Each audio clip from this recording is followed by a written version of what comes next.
Good evening. It's a wonderful honor to be present here this evening as a champion of the environment and as somebody who feels passionately about a sustainable future. I think it's been very, very heartening for me to be seated here and watch such wonderful work happening um, in the advertising world. We live in a paradoxical time where there's almost this permanent state of dichotomy. While we have become a consumerist society and we are all trying to sell something or buy something most of the time, it's hard to make the right choices. And I find that children seem to be finding an amazing balance. So for all the parents who are making a lot of money, who seem to have newer aspirations, newer wants, newer needs, we have some incredible young minds in the country, kids who are a part of a program called Kids for Tigers, and children who interact with some of the programs that we run through Sanctuary Asia or the Wildlife Trust of India. Kids in different schools today who are becoming more and more aware of how we've waged war on our natural resources and how our unending greed has caused havoc in the world. And these young children have learned to say no. And I think that is a wonderful indication of our future. But we have before us a huge responsibility. I know each of us seated here today, this evening, is fully aware of that responsibility, which is why we're even here. But I just want to leave you with a question. I was a kid who grew up in the 80s, and I know that the alarm bells for climate change had started ringing. Project Tiger was established in India at the time. There was a lot of talk about how corporations were depleting our natural resources. And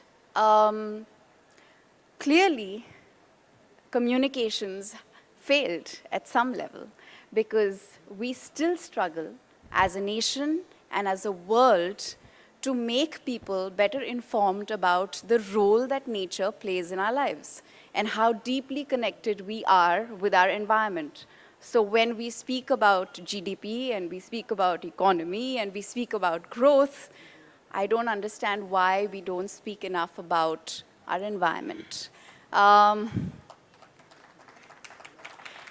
they're both deeply connected. If we don't have health, I have no idea how we will ever have a healthy economy. India, as we know it today, is a deeply populated nation. A nation that is growing, a nation whose wants and needs and desires are also growing. And there are many, many bellies to fill, but there are also many desires to fulfill.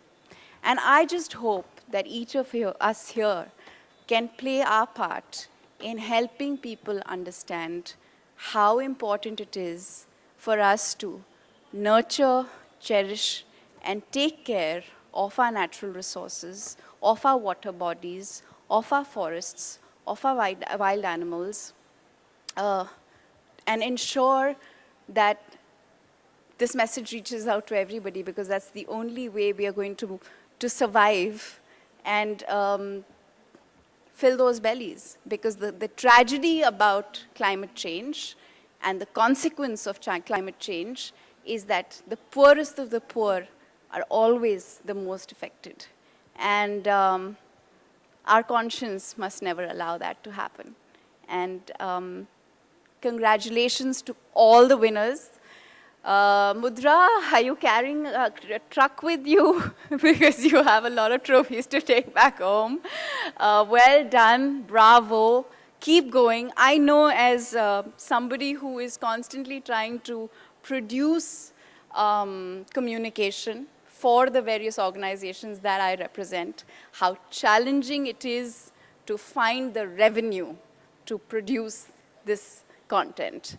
And I hope that each of you can use your marketing zeal to make more people put their hands in their pockets and take out money for what really matters. And I think there's been some great innovation where marketing and advertising has been used to propagate a very, very important message, as we've witnessed this evening. Keep going. Thank you from the bottom of my heart for the good work that you're doing. But there's lots more to be done. And you always have us. At least you always have my support. Thank you so much for having me. And congratulations to all of you. Thank you very much. Thank you very much, Dia. I'd request you to please stay back on stage.